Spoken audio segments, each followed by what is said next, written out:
travailler pour faire en sorte que le bâtiment soit mis en ligne de compte et mis dessus. J'ai vu d'autres cultures, j'ai discuté, on s'aperçoit qu'on a finalement à peu près les mêmes fondamentaux.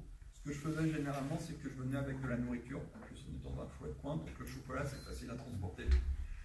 Pendant l'hiver, j'arrivais avec mes papillotes. Ça me permettait de raconter aussi une histoire locale de ce que sont les papillotes et à quoi ça sert. Puis je distribuais en expliquant que de toute façon, si véritablement on voulait arriver à quelque chose, il fallait connaître l'autre, il fallait comprendre sa culture, il fallait comprendre ce qu'il vivait. Et que moi, en tant que Français et Hongrois, la nourriture, c'était pas mal. Puis en plus de ça, en tant que Français, ce que je pouvais apporter d'autre, c'était le French kiss. Mais bon, ça dépendait de la personne en face, c'était pas toujours aussi intéressant que ça. Quoi qu'il en soit, mon propos là, c'est qu'à ce moment-là, on a vu également, et j'ai vu également, une Europe qui était morcelée.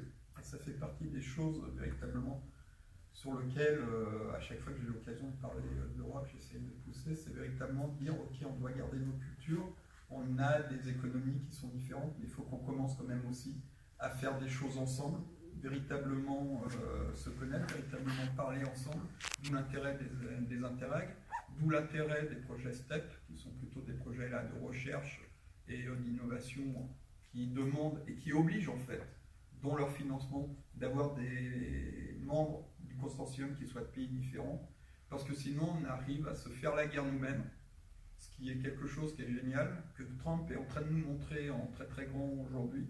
Il est en train de vouloir, et il a cassé tous les accords où il y avait plusieurs personnes avec l'Amérique, entre autres, par exemple, l'accord Pacifique, il l'a complètement cassé.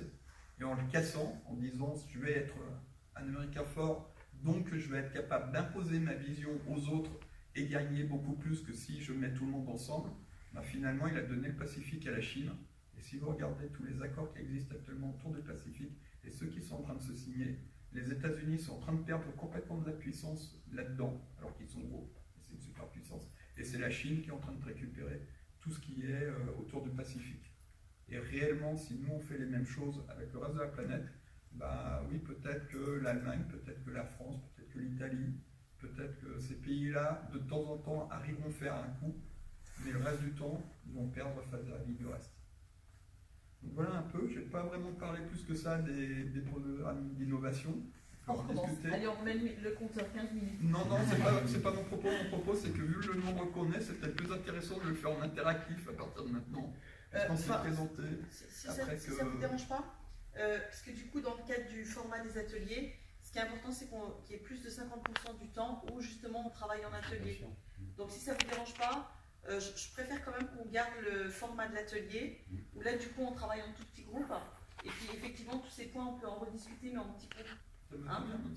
C'était mon propos, désolé, voilà. Je vais l'exprimer là-dessus. Non, il n'y a pas de souci. Parce que je sais en fait que dans certaines séances, on avait commencé un jeu de questions-réponses, et après du coup, c'est vrai que, voilà, après on est parti.